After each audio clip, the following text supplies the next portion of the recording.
Senhoras e senhores, bem-vindos a mais um episódio aqui de Venture Fellows Podcast. Visita ilustre aqui no nosso podcast virtual, diretamente de Bloomington, metrópole aqui dos Estados Unidos e Indiana, dado que a Venture People está atuando aqui também.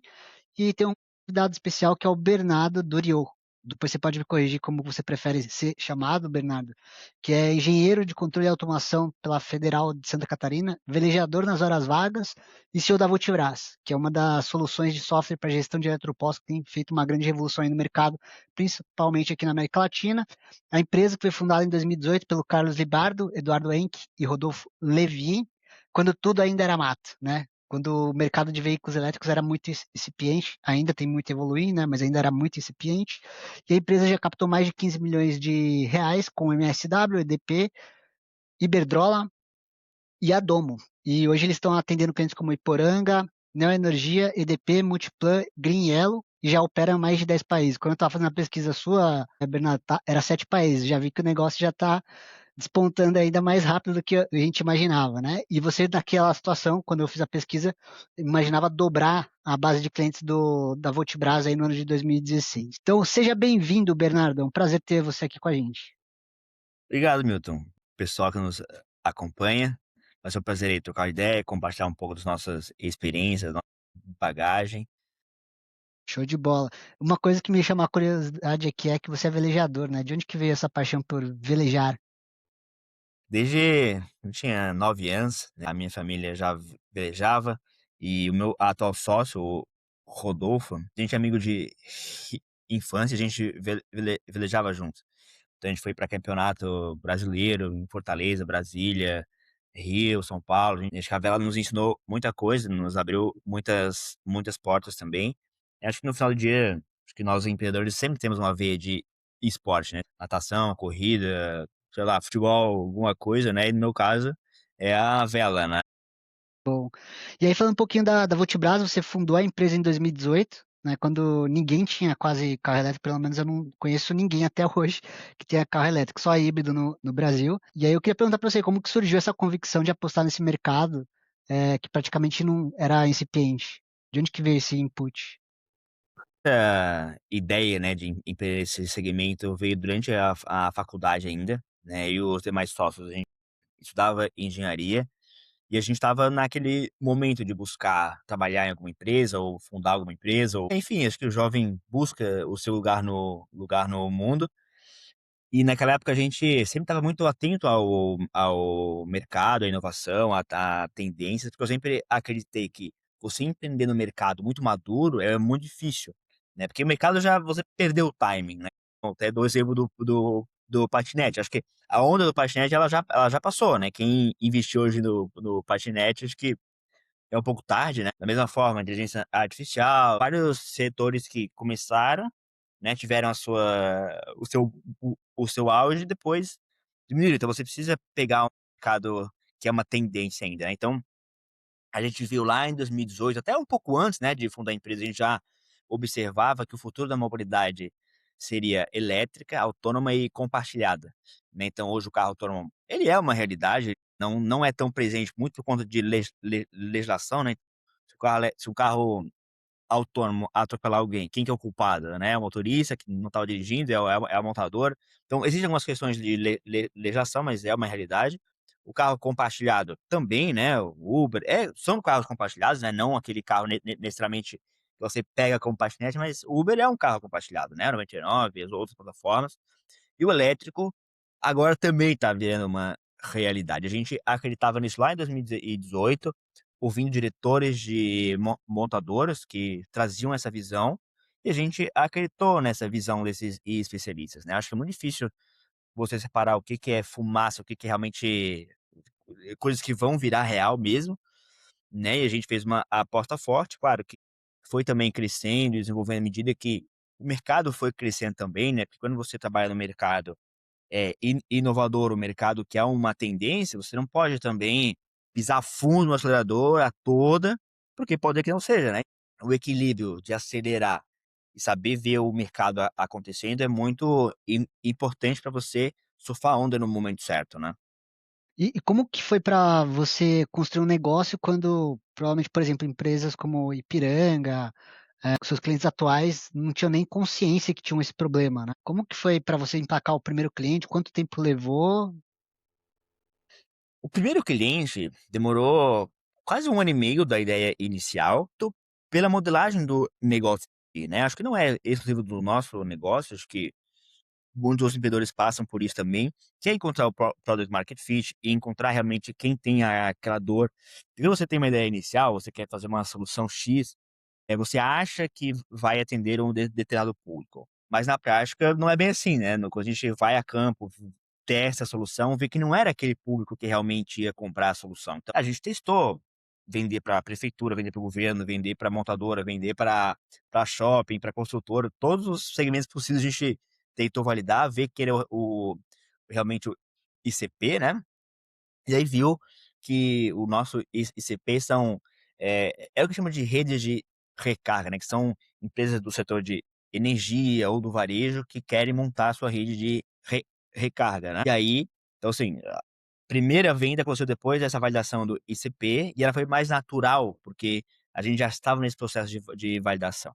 E aí, coincidentemente, foi a EDP, né, que virou a primeira cliente e primeira investidora também, porque eles viram, né, a qualidade das nossas soluções, viram que a gente tinha uma empresa em potencial e foram os primeiros investidores, né. Mas eu acho que o primeiro cliente, ele é o mais difícil. O primeiro cliente vai perguntar: "Tá, mas quem que usa essa solução?", né, e você não tem ninguém que usa. Então é muito difícil, mas depois que você passa o primeiro, o segundo, até o quinto cliente ali, é difícil, mas depois dá uma facilitada, né. E me conta, como que você faz para emplacar um primeiro cliente sem ter case, assim? Tipo, como que é o convencimento? É no Gogó? Tem alguma receita de bolo, algum framework? Acho que não existe uma forma certa, né. Eu acho que ajuda muito quando você faz um piloto, né, a gente fez um piloto e demonstrou, no nosso caso foi na Via Dutra, né, a rodovia que liga Rio a São Paulo, que já é uma das mais movimentadas do Brasil, né, então já foi um teste meio que de fogo, assim, porque o usuário, né, o potencial lead depois que vai virar o usuário, ele tem aquela dor, então ele quer usar a tua solução, né, então ele quer comprar, né, ele fala: "Puta, é uma dor que eu tenho, preciso que alguém me ajude nisso". E aí só que ele fica um pouco, né, receoso, e quando você mostra pra ele: "Não, ó, isso aqui funciona, eu vou te mostrar", e você não precisa cobrar. O piloto, claro que por um tempo determinado, você não pode também dar a solução eterna, não é isso, você deixa ali 15 dias, 30 dias para a pessoa começar a usar, né. Você precisa deixar claro que é um piloto para a pessoa realmente ter certeza do que você está fazendo, né. E aí, claro, a postura que você tem, a forma que você explica as coisas, acho que as pessoas têm muito feeling também, né. O consumidor olha para você e fala: "Puta, esse cara aqui faz sentido o que ele tá me falando? Será que não tá me tentando passar a perna, né?". No final, o ser humano tem esse feeling, então você precisa ser genuíno também, você precisa ser sincero com os meus clientes, mostrando que é uma solução inicial, né, não chega: "Não, a gente atende milhões de clientes e você não atende nada", claro que vão descobrir, né.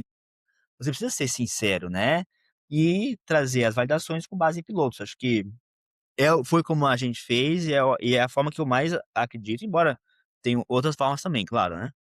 E aí, nesse momento que vocês decidiram montar a empresa, até o primeiro cliente, né, como que vocês fizeram para se sustentar financeiramente? Vocês fizeram um planejamento financeiro pessoal do tipo: "Cara, se eu vou empreender, eu preciso ter tantos mil reais na conta", como que é esse plano e como que percorre essa jornada?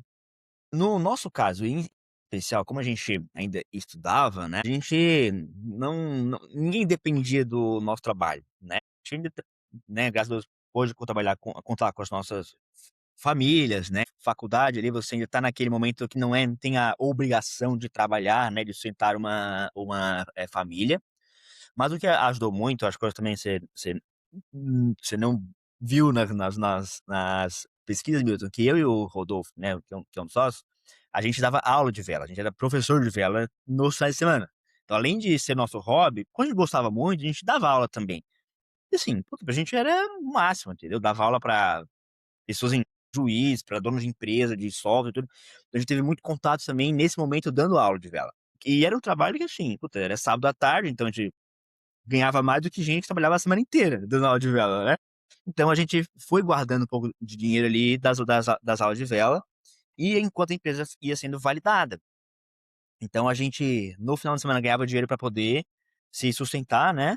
E aí chegou um dia que a gente falou: "Putz, não dá mais pra gente dar aula de vela, porque a gente trabalha igual uns loucos de segunda a sexta, no final de semana não tem como dar aula de vela", mas já tinha um dinheirinho guardado ali, né. Porque claro, quando você tá construindo a empresa no início, você não pode contar com o faturamento, né. Não dá, você precisa ter, o seu a alternativa, né, seja o trabalho atual que você já tá, ou guardar um dinheiro, né, você não pode contar com isso, até porque os sócios são muitas vezes os últimos a receberem, né. Mesmo depois do primeiro aporte, nós sócios ganhávamos um salário mínimo, assim, ganhava o mínimo para se manter. Eu lembro que a gente determinava o nosso salário com base nos nossos custos, então a gente fala: "Putz, se pagar o aluguel é tanto, a alimentação é mais tanto, então eu vou ganhar isso", sabe. E aí, claro, conforme a empresa cresce, depois a realidade muda, você dá um pouco mais de luxo, né, mas no começo era o dinheiro que a gente tinha guardado dando aula de vela, e esse mínimo que a gente tirava pra poder se sustentar, né. Então, algum dos seus alunos de vela viraram investidores anjos? Bom, anjo eles foram indiretamente, né? Só que equity free, né? Não tiveram o É, benefício de ter o equity da Vultibras, mas você chegou a desenvolver algum sei. relacionamento que virou alguma coisa que abriu portas para você e foi diferencial? Muitos, muitas. Muitos porque a vela é um esporte que abre portas, né, você tem muito executivo, você tem é um esporte, né, infelizmente um pouco elitizado, né, então acaba que são pessoas, vamos dizer assim, com poder aquisitivo maior, que geralmente têm um poder de influência um pouco maior, né. Agora, claro, eu acho um parênteses legal é que a vela é um esporte que tipicamente é um esporte caro, mas nem todo mundo que veleja é milionário, que fique claro também, né, então você tem barcos e barcos, tem barcos de milhões, tem barcos de 10.000, né, então só que tipicamente são pessoas com poder aquisitivo um pouco maior, né. Então esse networking ajuda muito a abrir portas, principalmente no processo de validação, que você precisa validar com todos os setores, né. Aí você tem: "Ah, aquele cara ali tem uma consultora, aquele cara ali tem uma loja de não sei o quê", aí você vai validando, vai vendo quem tem mais receptividade, né. Então acho que esse networking ajudou muito na validação, sabe. Legal, o poder da comunidade, né? De certa forma, É, que você vai construindo, isso vai te dando informações relevantes para tomadas de decisões. Interessante. E aí, para os bastante. founders que assistem a gente aqui, Bernardo, avaliando, assim, medidas ou protocolos que eles poderiam seguir para usar se é cedo demais ou tarde demais para entrar no mercado, né? Que nem vocês fizeram. Vocês tiveram que tomar uma decisão sem muita informação, muita certeza, se aquela era a hora certa de entrar no setor de eletropostos, né? Como que você recomendaria um founder que está olhando uma oportunidade, mas que você não sabe se é cedo demais ou tarde demais para entrar num negócio para montar algo? Acho que é você ter muita tranquilidade e estar muito atento aos movimentos.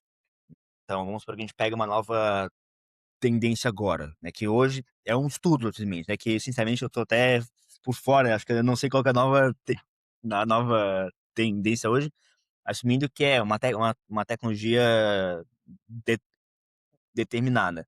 É eu realmente tentar entender as opiniões dos especialistas, realmente quem entende, né, que tem muita gente que fala que tá até hoje com o carro elétrico, sei lá, tem gente que acha que a roda da frente vai puxar a roda de trás, que é energia infinita, assim, entende tudo, sabe. Então você não pode acreditar nesse pessoal também que não sabe o que tá falando, né.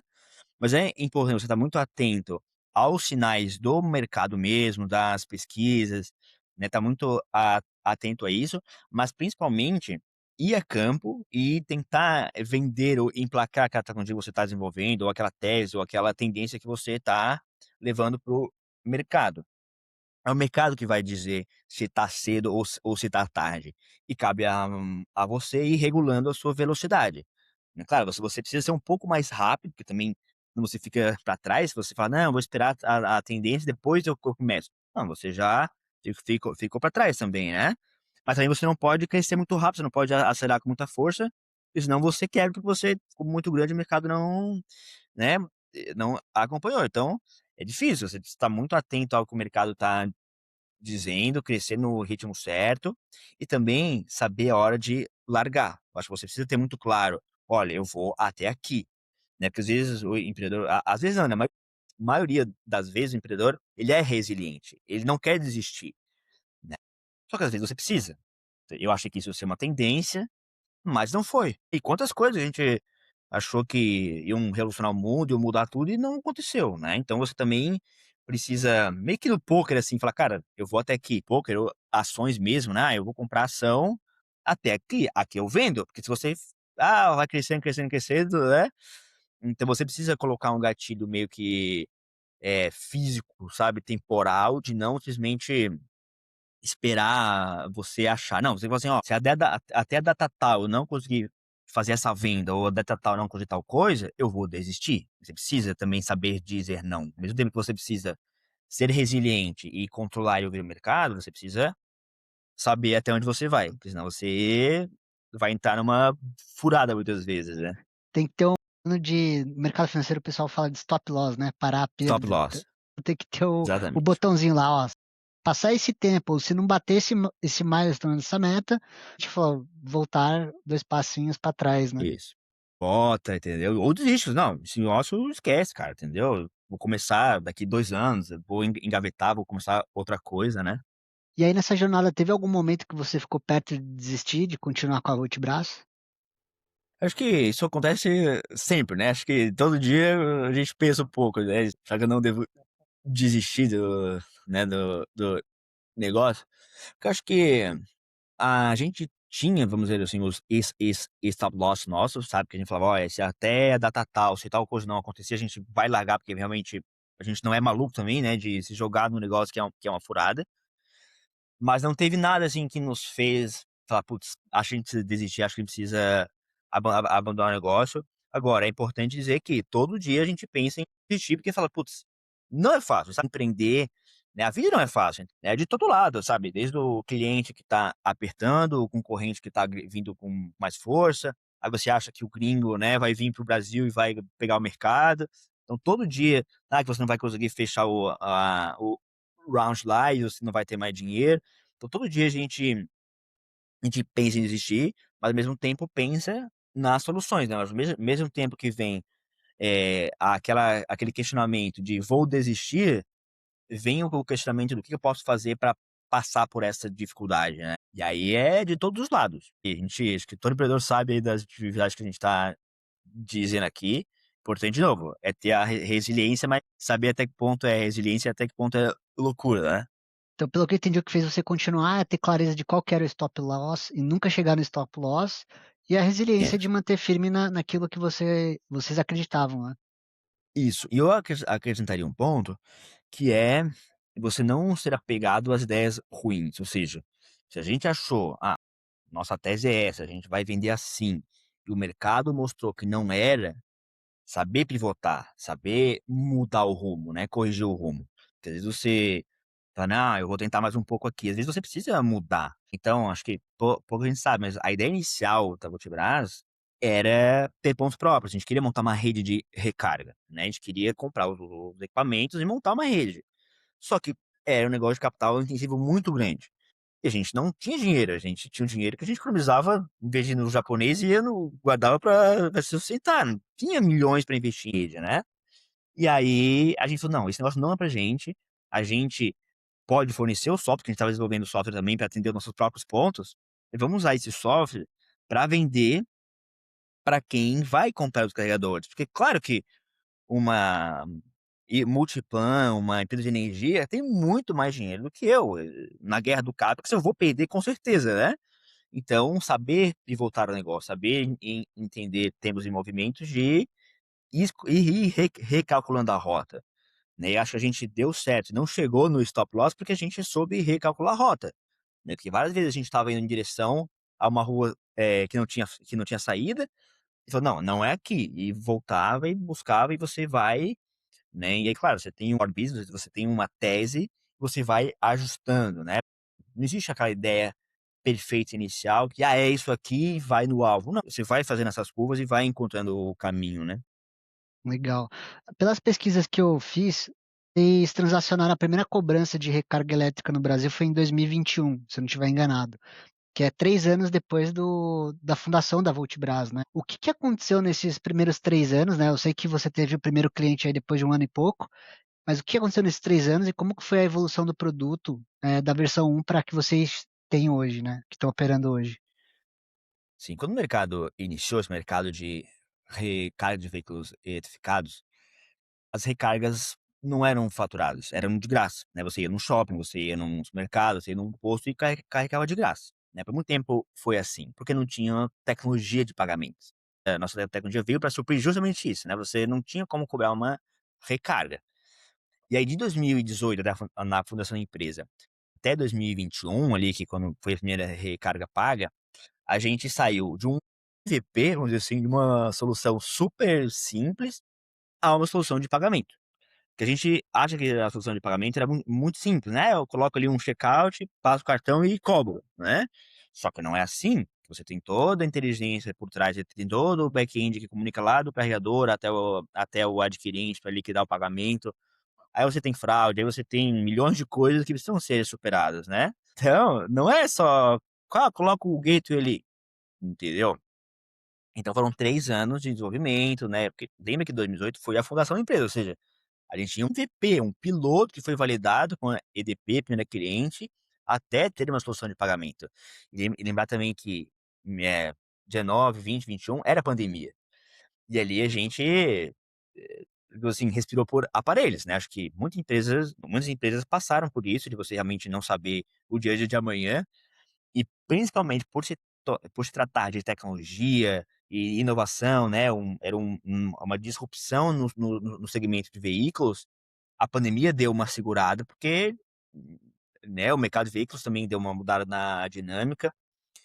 Então, foi isso, assim, a gente foi maturando a solução, e de 2021, né, da primeira recarga paga até hoje, mudou principalmente o volume, ou seja, lá em 2021, sei lá, tinha 100 usuários, hoje tem mais de 100.000 usuários, né, então, o crescimento foi exponencial, e a gente precisou adaptar a tecnologia para volume.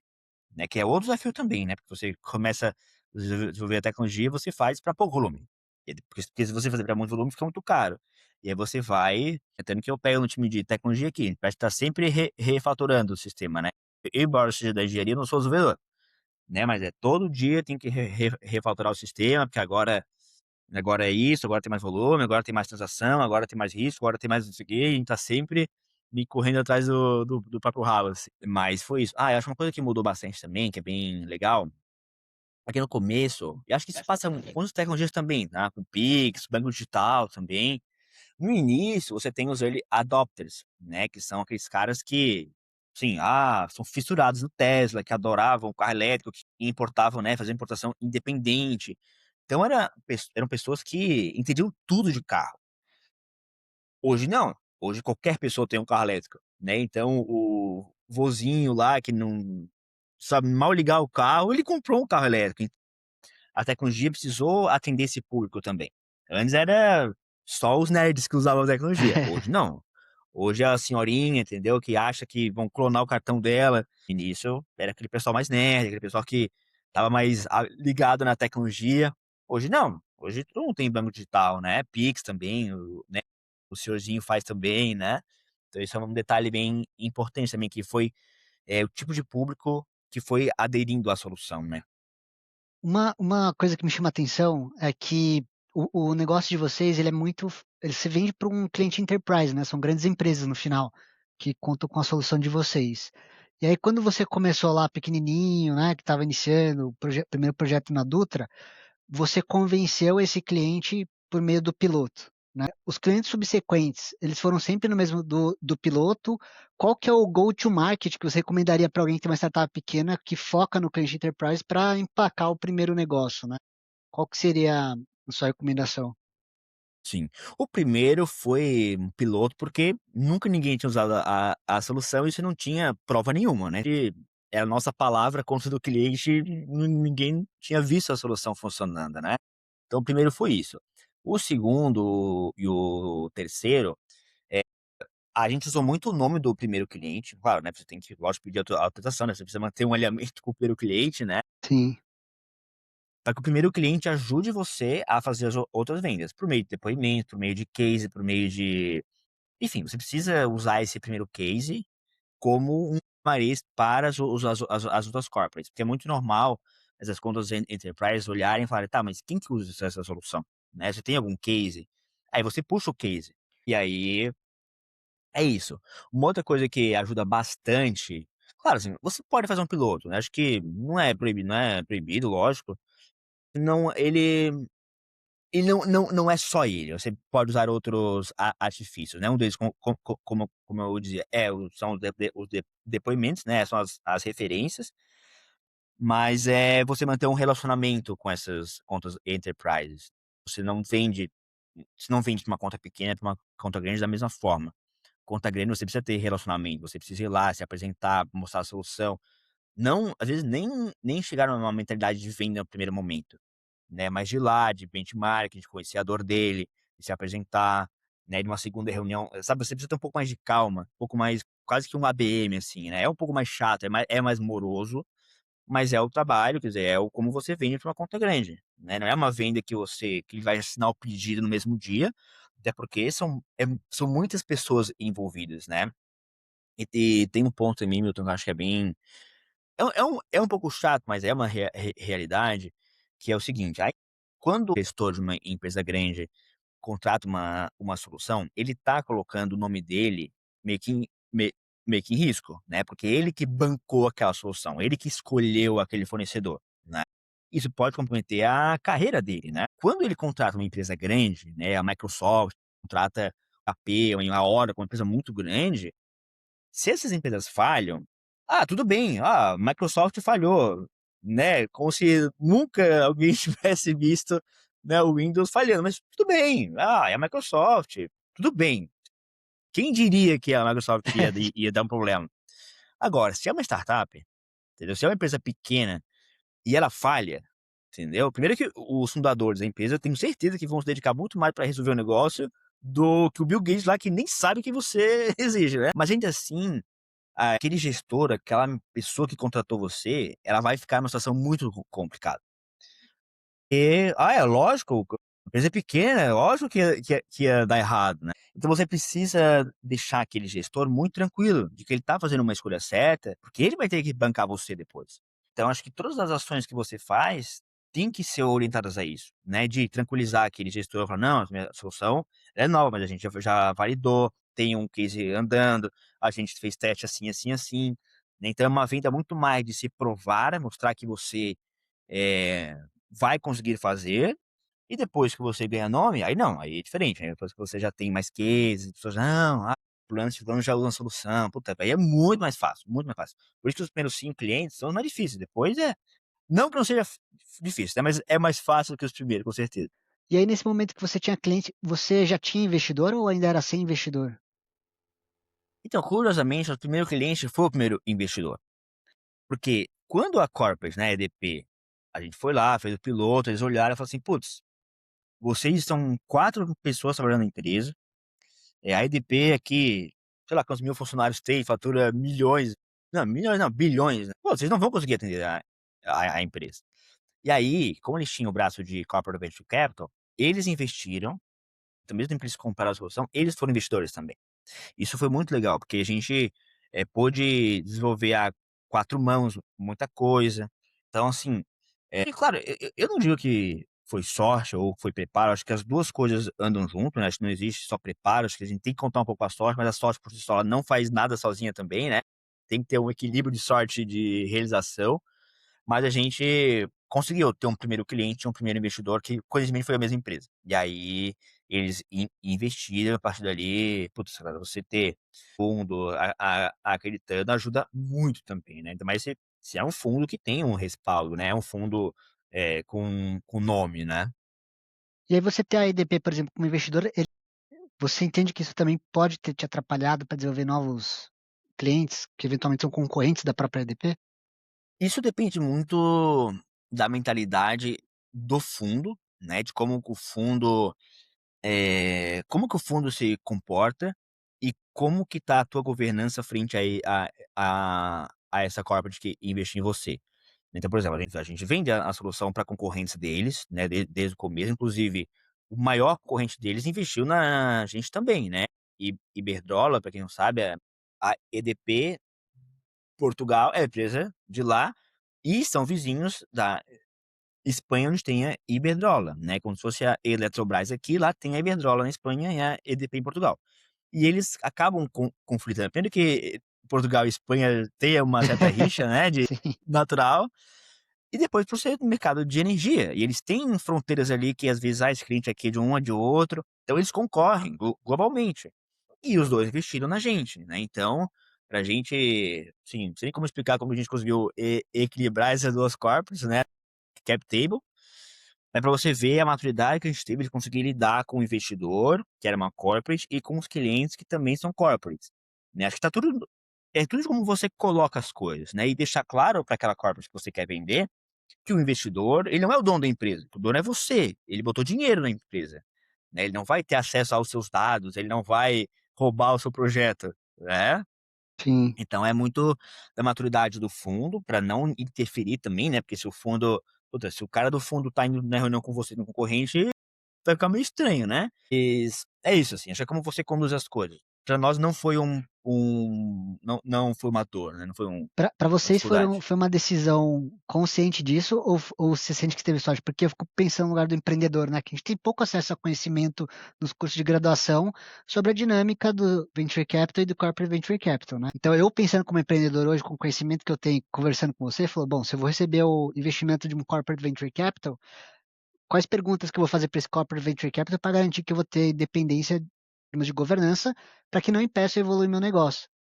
Isso foi consciente ou foi um pouco de sorte, que depois você se deu consciência que foi sorte?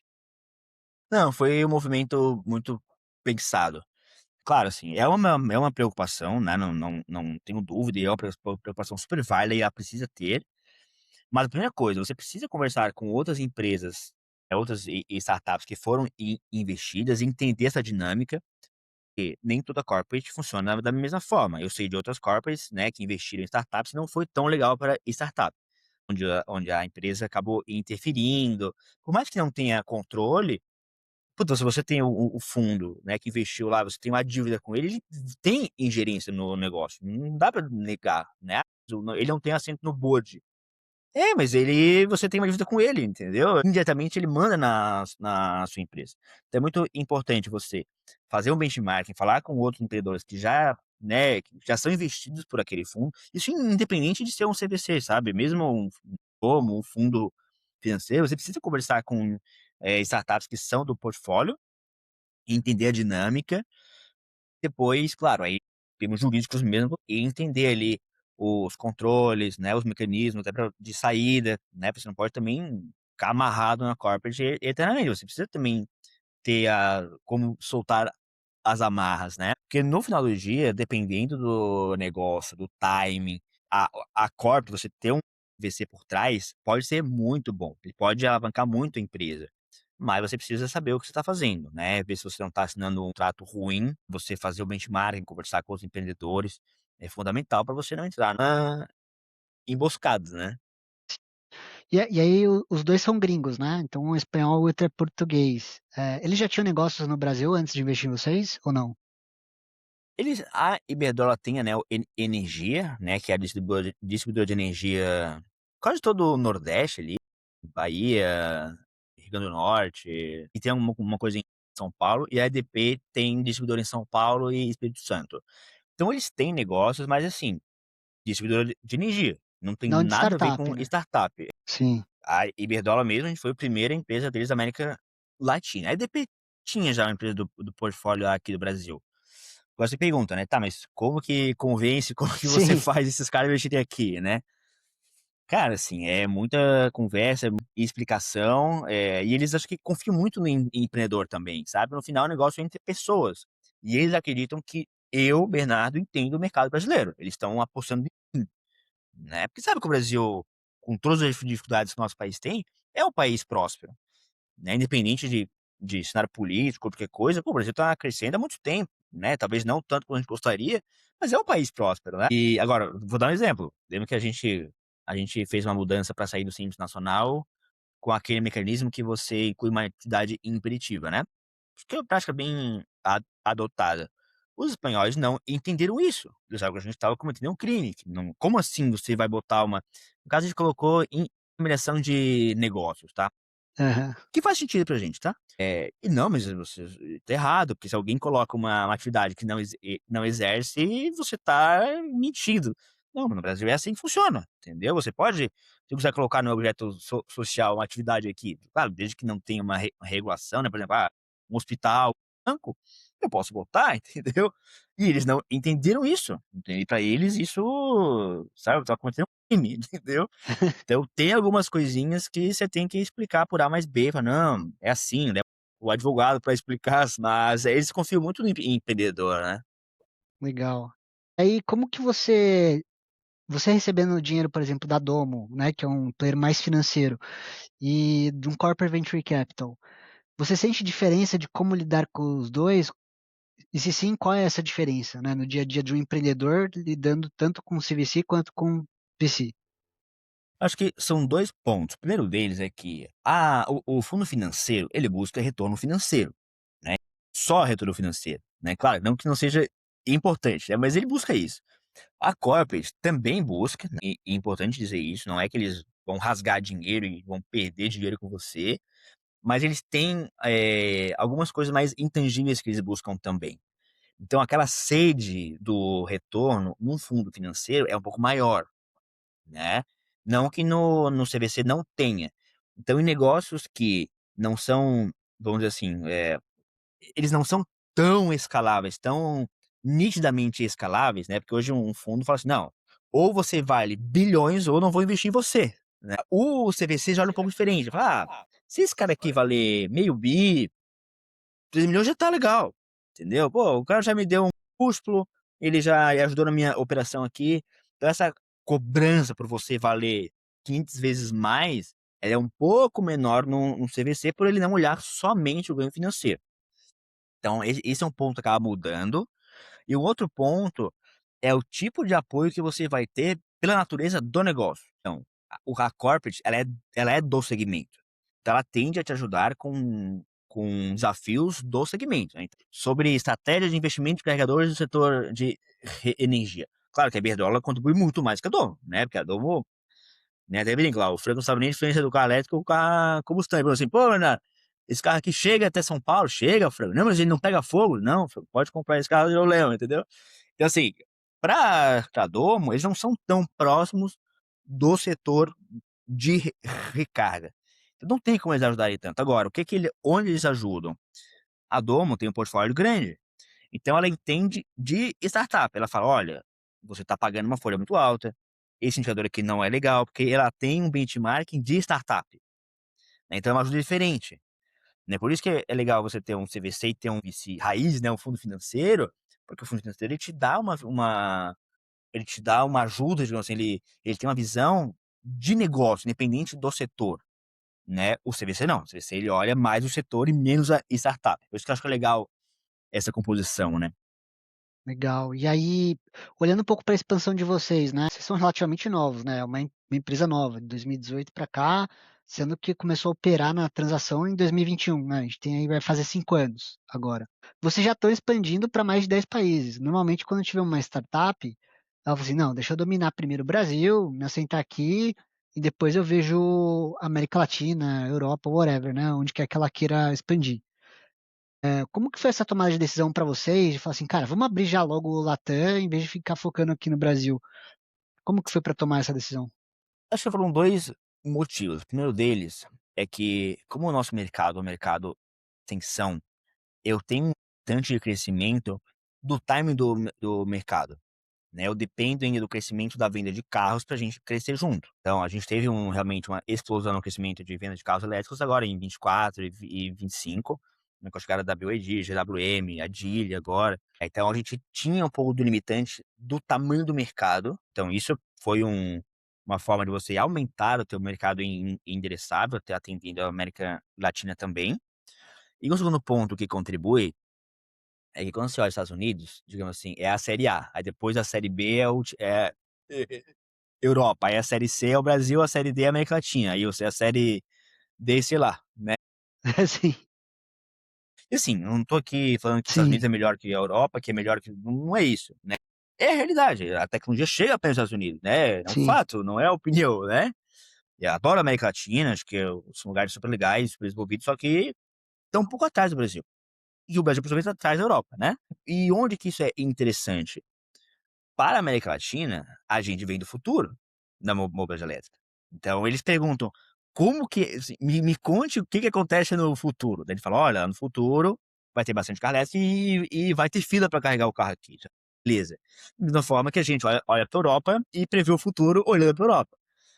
Então, para a gente ir pra vender para América Latina, é um pouco mais fácil no sentido de que a gente já passou isso por aqui. Eu já sei quais são os próximos passos lá, e para eles é muito legal, porque eles estão comprando de alguém que tá mais evoluído. Então, a gente viu que seria um pouco mais fácil a venda de crescimento América Latina. Agora, para não ficar para trás, o que que a gente fez? Onde é o nosso benchmarking? Europa. Então eu olho para a Europa, a minha solução tem que ser tão boa quanto a Europa, eu preciso ter capacidade de entrar na Europa, né, não entro por questão de foco, né, mas a minha solução tem que ser tão boa quanto a Europa, eu vender no Brasil e ser mais fácil de vender na América Latina por ser um mercado um pouco menos envolvido em termos dessa tecnologia, né. Então esses 2 pontos ajudaram a gente ter um mercado ele estava um pouco maior, porque no nosso caso, o tamanho do mercado era um issue, e o segundo ponto, a gente aproveitar que a gente estava no futuro e ir pra América Latina. E como foi para expandir? Veio orgânico, as pessoas dos outros países para vocês, ficaram sabendo, falaram: "Ah, deixa eu falar com o pessoal aqui do Brasil", ou foi, falou: "Não, vamos colocar o pezinho na água ali na América Latina, ver o que que cola", enfim, como que foi essa dinâmica? Os primeiros vieram mais orgânicos. A gente conquistou os primeiros clientes da América Latina por meio de parcerias com fabricantes de carregadores. O mesmo escritório do Brasil vendia América Latina também, e conheciam a gente, falaram: "Pô, os caras lá precisam cobrar recarga também, né". E aí levaram a gente para os primeiros clientes. Quando a gente viu que era um potencial mercado, que fazia sentido, a gente conseguia atender eles por meio da nossa tecnologia, claro, a gente precisou passar por espanhol e fazer algumas mudanças, claro. A gente começou a montar um time Latam. Então hoje a gente tem o time de CS Latam, o time de CS Brasil. A gente tem o time de vendas Latam, tem o time de marketing Latam. Claro, tecnologia é uma squad só, né, mas dentro do produto, dentro da CS, comercial e marketing, tem 2 squads, que foram se dividindo, né. Então no início o CS, Latam e Brasil era a mesma pessoa, daí depois você vai, conforme a demanda vai aumentando, você vai desmembrando. Eu acho que um segredo bem importante aqui é a gente não pode também se jogar de cabeça, sabe. "Ah não, agora eu vou para todos os países da América Latina, agora vamos jogar, agora eu vou montar uma squad gigante". Não, faz uma venda, sabe. "Ó, vou vender na Argentina". Na Argentina a gente vendeu pra YPF, que é a maior petroleira de lá, como se fosse a Petrobras aqui. Então a gente atendeu a YPF, aí putz, precisa de um key account pra eles, botam o key account, e esse key account pode atender as empresas do Uruguai também. E aí você vai aos poucos crescendo, né, e aí você vai entendendo esses mercados, né. Eu fiz questão de ir lá visitar, eu fui pra Colômbia, fui para o Chile, eu fui de carro aqui de Florianópolis até Buenos Aires de carro elétrico pra ter experiência. Que interessante. Uma semana, sabe. Claro, parando em ponta também, né, a gente aproveita pra eu gosto de andar de carro, Sim, mas pra ter experiência, eu queria ir ver como que era isso. Até tem vídeo depois, a gente fez meio que que contou como é que foi e tal, mas a gente foi até lá, até Buenos Aires, voltou 3.000 quilômetros, depois eu repeti isso na Europa, pra também comparar. Aí a gente fez França,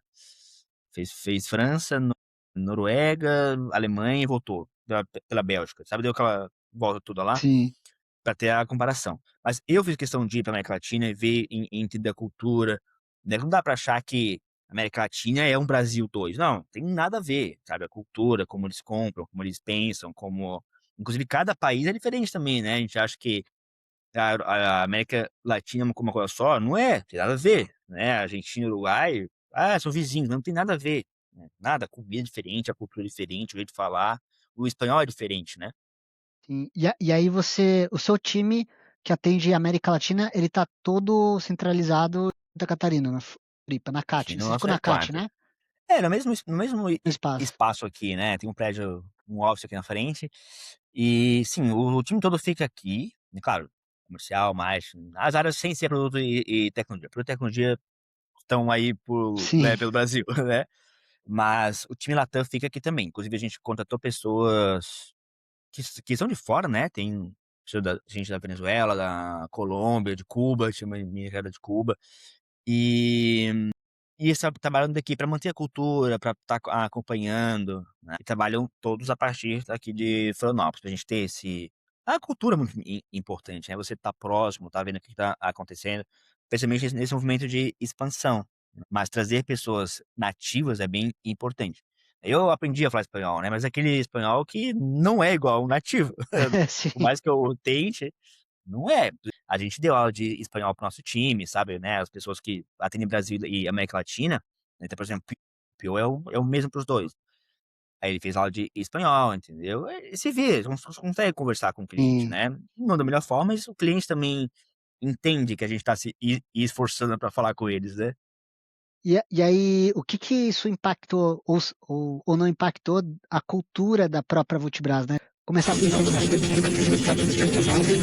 em comportamento, em termos de valores também da própria empresa. O que que você sentiu com esse movimento? Ah, ele teve primeiro de aprender o idioma, né, já um primeiro movimento, e depois acho que é todo o mindset de você poder usar os materiais Brasil e usar os materiais na lata também, né. Então, por exemplo, a gente faz um evento para todos os nossos clientes, parceiros, a gente fez ele em português e ele em espanhol. Então a gente começa todas as ações que a gente faz, ter uma mente um pouco mais, voltada para os 2 públicos, né. E agora em termos de cultura, acho que a cultura da empresa se manteve em termos de valores e tudo mais, né. Acho que o que mudou foi esse mindset mesmo, de ações e movimentos, né, então a tecnologia, se eu vou fazer uma tela nova, ela precisa ser para os 2 idiomas, né, eu preciso pensar na usabilidade também no público estrangeiro. Mas ao mesmo tempo eu acho que é bem saudável, porque o Brasil é um país muito plural também, né, não dá pra você achar que o Brasil do Sul é o Brasil do Nordeste, do Sudeste, do Norte, então você precisa já ter uma mentalidade de uma solução cultural mesmo dentro de um mesmo país, né. E o que que trazendo um pouco do tópico de liderança, né, o que que o seu hábito, né, o seu hobby de velejar, te ensinou, te trouxe de insight para poder conduzir o time da Vultibras, passar por momentos mais desafiadores do que outros? O que que você conseguiu extrair de aprendizado de um hobby, né, do velejamento, no dia a dia de uma startup?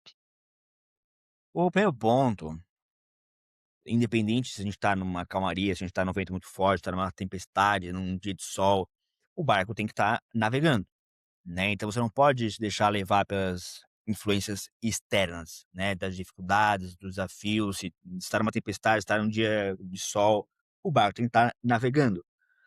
E é muito normal, né, você tá lá com seu barco navegando e acontece uma distração, sei lá, cai alguma coisa, você precisa fazer outro movimento, quando você pega um barco de uma tripulação que tem 10 pessoas, porque a pessoa que tá regulando a vela lá, ela, sei lá, ela parou de conseguir regular a vela. A pessoa que tá no leme do barco, ela não pode abandonar o leme do barco pra ir lá ajudar o cara que tá regulando a vela, porque se ele soltou o leme do barco, o barco vai sair do rumo. Mas também ele não pode deixar a pessoa da vela, que tá regulando a vela, sozinha lá. Então como que você, trabalha o senso de time, de entender que cada um tem o seu papel muito bem definido, mas também que impacta no trabalho do outro. Então isso é uma coisa muito muito forte de você, isso tudo para manter o barco navegando, o barco não pode parar, você precisa estar evoluindo, né. Então é uma coisa que é um paralelo que eu faço muito grande de como que a gente aqui consegue cada um ter o seu papel, cada um ter suas responsabilidades, mas se entender como um time também. Eu não posso também a minha área tá certa e a outra área tá um caos. Ao mesmo tempo, você precisa estar com o negócio navegando, não posso abandonar o meu posto para ajudar o outro posto, né. Então esse é um aprendizado muito grande que eu levo. E o outro, que é o primeiro que eu trouxe, que é você tem que estar muito atento e não se deixar levar pelas, intempéries, né, pelas coisas que estão acontecendo ao nosso redor, seja um tempo bom, seja um tempo ruim. O teu interior tem que estar calmo, você não pode estar numa tempestade de desesperado. O mundo pode estar acabando, mas você tem que estar tranquilo, você não pode parar. Sim, legal. E aí vocês montaram a Vultibras em 4 pessoas, né, e eu queria entender como que vocês dividem a governança da Vultibras, como que são as decisões são tomadas E como que vocês dividem as responsabilidades, mesmo quando não há concordância entre os 4? Como que vocês resolvem esses conflitos? O primeiro ponto, acho que é muito claro o papel dos sócios, das lideranças, né. É muito delimitado o que que é esperado de cada um, né, quais são as responsabilidades, né. Então eu sei que o head marketing, o sócio da tecnologia, o sócio dos novos negócios, cada um sabe o que está fazendo. Acho que é importante ter muito claro essas responsabilidades. Né, e aí você também, saber que aquela pessoa está dando o melhor dela e ela tomou a melhor decisão que ela podia tomar, porque você não consegue estar em todas as decisões ao mesmo tempo, a empresa é muito dinâmica. Conforme ela expande, você perde o controle das coisas, né, você não tem como estar em outros lugares sabendo tudo o que acontece na empresa. Então acho que o primeiro ponto é a confiança, você precisa confiar que aquela pessoa tomou a melhor decisão, por mais que às vezes não é a decisão que você tomaria, às vezes você discorda daquela decisão. "Não, eu faria totalmente diferente". É, mas não é você que estava lá, então confia na decisão que a pessoa tomou, né. Então essa confiança é o primeiro ponto. E nas decisões, vamos dizer assim, coletivas, né, que você precisa tomar com os outros sócios, eu gosto de pensar do quão caro, de quão custoso é uma decisão para o ou melhor, não é nem custoso, mas o quão importante é aquele posicionamento para cada um dos sócios. Quando a gente discorda, vamos dizer que cada um está puxando para um lado, não há um consenso absoluto, ou seja, cada um está puxando literalmente para um lado diferente. Pra uma pessoa ali, aquilo é mais importante, aquela decisão que seja feita do jeito dela. Talvez mesmo que pra você não é o que você quer, pra aquela pessoa, ela não quer mais ainda, né, então você precisa às vezes ceder, falar: "Não, tudo bem, não é o que eu quero", mas aquela pessoa, é mais forte pra ela, entendeu. E se tiver um equilíbrio de força, digamos assim, os 2 não querem da mesma intensidade. Aí você tem que realmente dialogar e até que as coisas se resolvam. E acho que num ambiente de cumplicidade, num ambiente de confiança, num ambiente de cooperação, você vai chegar no consenso, sabe. E eu acho que que é isso, assim, você precisa ceder, você precisa também saber quais batalhas compras e quais batalhas você não compra.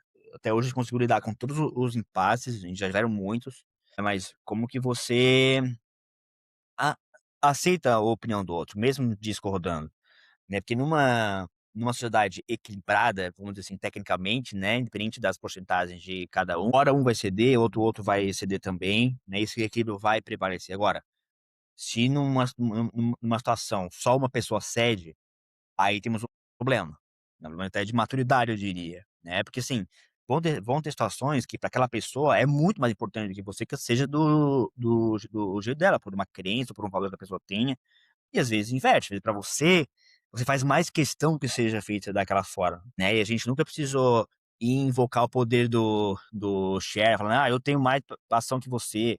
Sim. E eu acho que se você chega nesse nível, cara, acho que, puta, meio que já era, assim, sabe, você precisa dar um passo atrás e rever a sociedade, assim. Claro que ter todo o direito de, né, quem tem mais ação fala: "Não, eu tenho maioria, eu vou decidir e pronto". Super pode. Ou faz uma votação, a maioria vence, beleza, às vezes é o caminho, né, mas não é o ideal. O ideal é que mesmo aquela pessoa que tenha 0,1% fique satisfeita. Então, a gente leva em consideração também, né, a gente tem programa de stock option, mesmo quem tem, puta, bem pouquinho, cara, a gente leva em consideração. Leva porque a pessoa precisa ter o senso de que ela tá sendo escutada e de que a opinião dela tá tendo valor também. Tem alguma decisão, você não precisa abrir, tá, mas tem alguma decisão que você consegue compartilhar com a gente que teve uma discordância e como que vocês resolveram a dinâmica? Se não tiver também não tem problema. Claro, é que não teve nenhuma assim que, sabe, foi uma discordância e que ficou marcado, né, aquela história de: "Ah, quem apanha não esquece", né. Sim. Mas eu sei que é uma coisa até normal, às vezes tá aqui discutindo: "Não, vamos pra cá, vamos pra lá", cada um diz uma coisa e não há um consenso de forma alguma. Às vezes melhor é falar assim: Então tá bom, então o assunto está encerrado por enquanto, e amanhã a gente vai rediscutir". Pra mim, isso é 90% das coisas são às vezes assim, sabe. O poder do sono, né, que a gente fala, o Poder do poder do sono, sono. você digerir, puta, entender o outro lado, né. E às vezes você fala assim: "Não, tudo bem, até acho que você não acho que você está certo, mas vamos fazer e vamos ver o que acontece". né, você fazer uma concessão, falar: "Olha, gente, vamos fazer da forma que você está falando, a gente faz um teste, vai até aqui, se não funcionar a gente volta, beleza?". Sabe, eu acho que isso também funciona. Mas de novo, acho que você deu a palavra certa, acho que é o poder do som, né, o poder de, ventilar as ideias, as opiniões, né. Eu já perdi a conta de quantas noites eu dormi nesse sentido, no calor do momento que você quer resolver as coisas, você tá ali na emoção, você tá na intensidade. O importante, na minha visão, é você sentir que você tá nesse momento da intensidade da emoção, e falar assim: "Cara, eu não posso tomar decisão agora, porque não é o melhor momento". E aí eu lembro que quando eu estava no Fair Angels tocando mais de perto a operação, né, tinha um investidor que tinha uma situação lá, eu estava debatendo com ele, daí eu fiquei cabeça meio quente, ele falou assim: "Ó, faz o seguinte, eu vou te dar uma dica", ele era muito mais experiente do que eu. Ele falou assim: "Ó, dorme, amanhã acorda, você vai ter a solução". E assim, eu diria que 90% dos casos, a solução é muito melhor depois do sono, porque quando você dorme, de alguma forma você deve estar trabalhando inconscientemente para tomar decisões melhores. E assim, muito alta a chance da solução ser melhor depois de uma noite de sono. Curioso você É, com trazer certeza. esse ponto aí do dia seguinte, encerra o assunto, vai para outro dia. É, exato. Até porque hoje em dia a paciência tem um limite, né. Ah, deu de discutir esse ponto, entendeu. Amanhã a gente volta com isso, às vezes também fazer um esporte ajuda, né, você vai correr na praia, você vai, sei lá, andar de bicicleta, alguma coisa, né, acho que dá uma ventilada nas ideias também, né. Sim. E olhando pelo fato de vocês estarem em Florianópolis, né, fora do eixo Rio-São Paulo, a maioria das startups do Brasil acabam concentradas em São Paulo, Rio, algumas em BH, mas Florianópolis tem despontado como um grande poente, né. Como que você enxerga ser uma startup fora do eixo Rio de São Paulo, no sentido de ser vantagem e desvantagem? Qual que é o pró e o contra na sua visão de vocês montarem toda a Vultibras estruturados aí em Floripa? Sim. Acho que o pró é a qualidade de vida, né, não que em outros lugares você não vai ter, né, mas aqui a qualidade de vida é muito boa, então a gente acho que vive melhor, sem aquele estresse daquela correria de São Paulo, que ela é boa, né, você passar uns dias e ter aquela injeção de ânimo, mas você também precisa ter tranquilidade. Acho que a mente precisa também, repousar e você pensar no que você está fazendo. Então isso é importante. Agora, qual que é do pró, né, do ponto favorável? Tratando-se agora do pós-pandemia, onde o remoto não é tão uma realidade, ainda é, né, mas assim, menos do que era na pandemia, com com com certeza, você trabalha em eixos fora do Rio-São Paulo. Então acho que essa mobilidade de trabalho, ela é um pouco menor também. Então São Paulo, se você sai hoje, amanhã você tem um outro trabalho, que é tanta empresa, sabe, você vai para um lado, vai para o outro. Florianópolis não, você tem um mercado um pouco mais limitado, né, de empresas e de profissionais também, e acho que esse é um grande contra. O pró já conecta no no ponto contra que é, você não tem tantos profissionais. Algumas profissões, né, algumas áreas é mais difícil você contratar, especialmente tecnologia. Embora seja um polo de tecnologia, desenvolvedores você vai ter que achar isso no Brasil todo. E aí que vem a nossa decisão de tecnologia e produto serem áreas, vamos dizer assim, remotas, mas comercial, marketing serem presencial. E eu percebi que precisa ser definido assim, você precisa falar: "Não, essa área é remota, essa área é presencial", porque se você faz metade da área presencial, metade da área remoto, não funciona. Tecnologia é tudo online, então não existe: "Ah, conversei com ele no corredor", não, porque ninguém tá presencial, entendeu? O comercial não, porque você vai no café, você vai ali, vai ali, vai ali e as coisas fluem diferente, né. Mas retomando a discussão aqui, né, de qual que é o pró e contra, o pró de novo é a qualidade de vida, né, você tem um custo de vida menor também, com uma qualidade melhor, você paga um aluguel mais barato morando melhor, alimentação nem se fala, e o contra é que você tem uma restrição de profissionais. Em termos de negócio, de cliente, pra gente não é um problema, porque a gente atende remotamente, né, até porque os nossos clientes estão na América Latina, não tem como estar em todos os lugares, e a gente faz muita viagem de falar: "Ah, eu vou atender os meus clientes do Nordeste", a gente vai para o Nordeste, vai pra Salvador, vai para o Recife, vai pra Brasília, né, então a gente também tem nossas agendas aqui, acho que a distância não é um tema, se você organiza, sabe, o roteiro de visitas e tal, porque como a gente atende corporate, você precisa estar presencial também, né, de vez em quando tá lá conversando, próximo aos clientes. Mas não chega a ser um impeditivo o fato de a gente morar aqui em Florianópolis, né, a empresa ficar aqui. Bom, essa pergunta vou deixar aberta se você quiser responder ou não. Ela é mais delicada, mas ela é importante. Qual que foi a contratação mais importante que vocês já fizeram na Multibras e por quê? Boa, eu acho que não aqui não tem um nome mesmo, mas acho que as contratações mais importantes que a gente fez foram de, nem digo estagiários, mas pessoas que entraram super novos na empresa, após que a gente fez, que hoje viraram líderes. Porque acho que a pessoa que constrói a carreira dela aqui, que se dedica na empresa aqui, cara, você desenvolveu um talento, uma pessoa que é muito grata ao que você fez, a pessoa é muito se sente valorizada, ela contribuiu com a tua história. É porque é muito chato você trazer um profissional, vamos dizer, de mercado super sênior, que vem beleza, claro que a experiência, a bagagem é muito importante. Só que não é a mesma coisa você trazer alguém sênior que chega, faz o seu trabalho, vai ficar 2 anos e vai sair. Você ter alguém que ficou 3, 4 anos, que veio desenvolvendo, cara, isso pra mim, com certeza, as melhores contratações que a gente fez. Hoje, o Principal Engineering, a nossa Head de Marketing Comercial, o nosso PM, são, vamos dizer assim, pratas da Multibras, são pratas da casa, que a gente pegou como criança, né, pegou pra tocar os filhos aqui, e hoje eles são referências. Claro que você precisa contrabalancear isso com pessoas de mercado, né, que tem uma bagagem um pouco maior, porque senão também você vira uma creche, só tem Sim. estagiário, também não dá, né, Sim, mas é muito gratificante quando você gratificante e bom pra empresa, tá, você ter as pessoas que têm um texto, que por mais melhor que seja o profissional, ele não tem o histórico do mercado, entende o teu negócio. No nosso business, que é um negócio nichado, né. Sei lá, você atua no segmento, sei lá, farmacêutico, talvez tenha muito mais profissionais, né. sim. O nosso que é nichado, não.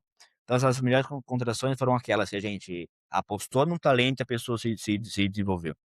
É o DNA cultural, né? Isso faz toda a diferença. Hã. E qual que foi o melhor conselho que você recebeu na jornada como founder? De quem que veio esse conselho? Acho que claro que eu recebi muitos, né, eu tenho muitos mentores, faço muito benchmark, então, de todos os conselhos que pode imaginar, conselhos bons e ruins, mas o melhor conselho que eu recebi foi do Rosário, que na época ele era o líder da EDP Ventures aqui no Brasil, depois ele virou o líder da EDP Ventures lá em Portugal. É um italiano, então ele falava um pouco com sotaque de, assim, falava assim: "Cara, winter is coming", né, e ele sempre falava que o inverno estava chegando e a gente precisa estar preparado pra gente estar atento ao caixa da empresa, né, o que que o winter is coming. Tem que estar pronto para o inverno. Então você tem que ter caixa, você tem que estar crescendo, você tem que ter time, você tem que ter redundâncias, você tem que estar pronto para o inverno, sabe. E isso tanto que assim, quando alguém, até brinca, quando chega algum head ou um sócio vem, sei lá, vem pedir um aumento, vem: "Ah, vamos investir nisso aqui". Assim: "Cara, o eles come, cara, não tem dinheiro pra gastar nisso, a gente tem que guardar dinheiro, cara, não pode, né, não ficar atento ao caixa". Então eu acho que é isso, cara, você tem que estar pronto para o pior sempre, sabe. Mesmo sendo otimista, poxa, todo empreendedor é otimista demais, e tem que ser, mas ao mesmo tempo você tem que estar preparado, sabe. Tem que estar pronto, tem que ter contrato, tem que estar pronto, pior sempre, para que ele nunca aconteça. Então pra mim esse foi o melhor conselho, da gente estar pronto, cara, esperando o inverno que ele pode chegar a qualquer momento, né, pra mim esse aí foi o meu conselho do Rosário Canata. E qual que foi o pior conselho que você recebeu que na época até parecia bom? Ah, eu acho que muitos conselhos de: "Ah, você tem que fazer tal coisa, você tem que investir nesse negócio, você tem que pivotar o negócio, você tem que, a agregar receitas ao negócio". Todo mundo muito conselho, aí não vou dizer um conselho Sim. específico, mas muitos conselhos são na linha de: "Você tem que fazer tal coisa, você tem que mudar o negócio pra isso, você tem que investir em tal coisa, você tem que vender pra esse público". Cara, o conselheiro, o mentor, ele dá a opinião dele, ele dá os pitacos dele, mas ele não tem a menor capacidade de falar o que você tem ou não que fazer com o seu negócio, cara. Então acho que todo conselho que foi muito assertivo, tipo assim: "Milton, eu sei o que você tem que fazer". Esse é o pior conselho, entendeu? Porque ele não sabe o que você tem que fazer, entendeu? Agora, ele pode dar uma provocação. Ele pode falar: "Ó, algo me diz que é nesse sentido", você vai refletir e falar: "Não, puta, é verdade". A pessoa que dá um bom conselho, ela não vai dar um conselho muito fechado, com uma solução muito pronta, sabe, isso vai estar errado, né, e eu fui percebendo isso. Então acho que não me lembro aqui de um caso em específico, mas assim, tem vários, sabe. Você tem que vender carro, não, você tem que vender carregador, não, você tem que fazer tal coisa, não, você tem que fazer um guia de pagamento próprio, não, sabe, tanta coisa que você fala assim: "Não, cara, o que esse cara tá falando?", entendeu. Depois você vê que não tem nada a ver, entendeu. No final, o melhor conselho tá dentro de você nas respostas das melhores perguntas, né? Acho que no final Exatamente, é exatamente. mais nessa pegada. Se você pudesse voltar no tempo 2018, do Bernardo de 2018, fundando a Voltibras, conselho que você daria pro Bernardo hoje, sabendo do que você sabe? Isso é uma pergunta que eu me faço às vezes. É difícil, assim, são várias coisinhas que a gente vai aprendendo que se fosse empresa de novo eu faria diferente, né. E hoje eu entendo o que que é um second time founder, né, que falam: "Ah, o cara levantou dinheiro fácil porque ele é second time founder". O cara já viu tanta coisa, entendeu? Óbvio que esse brasileiro levantar dinheiro mais fácil, né. Mas acho que o conselho principal que daria pra mim, que eu falo assim: "Puta, cara, isso a gente, meu Deus, cara", é de saber o que você tá prestando atenção, onde você tá botando as suas energias. Que eu olho pra trás, assim, cara, eu lembro que no começo a gente ficava eu, né, demais sócios discutindo o menu da tela do aplicativo. O menu é em cima ou é embaixo? O menu abre pra direita, ele abre pra cima, e a gente ficava horas discutindo se o menu tinha que vir de cima, tinha que vir de baixo, tinha que ser verde. "Não, essa barra aqui não tem que ser assim, cara, tem que essa barra aqui tem que", e a gente ficava a tarde inteira discutindo tela. Aí eu falei: "Cara, mudou alguma coisa, cara", entendeu? O app não tem nada a ver, o aplicativo de 2018, assim, não tem nada a ver com o aplicativo. A única coisa em comum é que tinha um mapa que mostrava os carregadores, a única coisa que é o mesmo, que é igual, o resto é totalmente diferente. E é um exemplo de coisas que você tá gastando o seu tempo, você tá discutindo, você tá prestando atenção, que não faz a menor importância, cara, sabe. Ou a apresentação: "Não faz assim a apresentação, tem que ser diferente aqui". Ou então: "Ah, será que a gente pinta isso aqui de verde e amarelo?". Sabe, a gente perde tanto tempo com coisas que não são importantes e não tá discutindo o que é importante. E aí, com o tempo, você vai vendo quais brigas que você compra, onde você bota a sua energia, onde você não bota.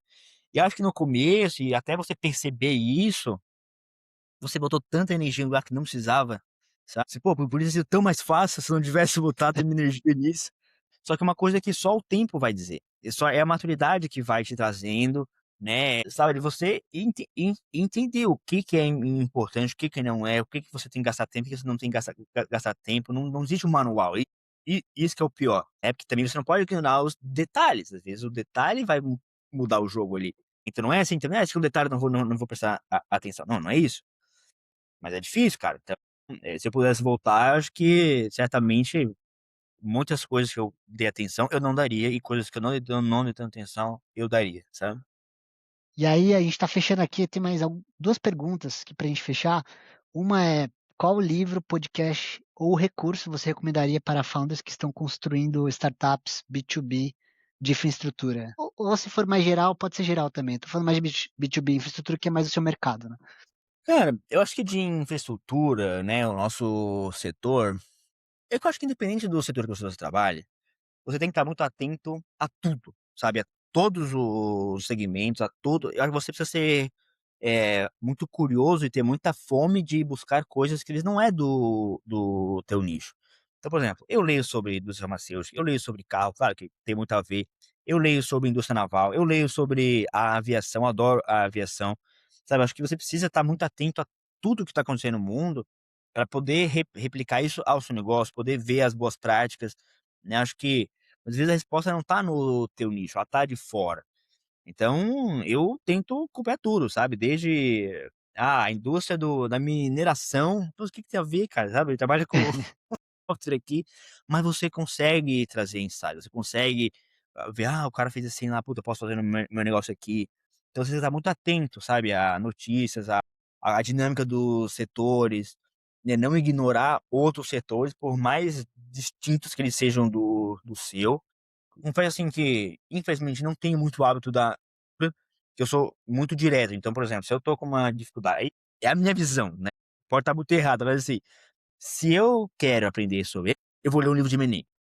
Se eu não quero aprender daquele assunto, não vou ler o livro daquele. Mas, é interessante. Mas eu não. Isso só, pra mim, só é interessante se eu vou usar ele de alguma forma. Ainda que Você vai no, direto na no dor. futuro. A literatura que eu consumo é muito nisso. Eu preciso entender de M&A. Vou ler sobre M&A. Vou ler sobre Venture Capital. Inclusive, tem uma leitura que, pra mim, é a melhor leitura possível de Venture Capital, que chama Venture Deals.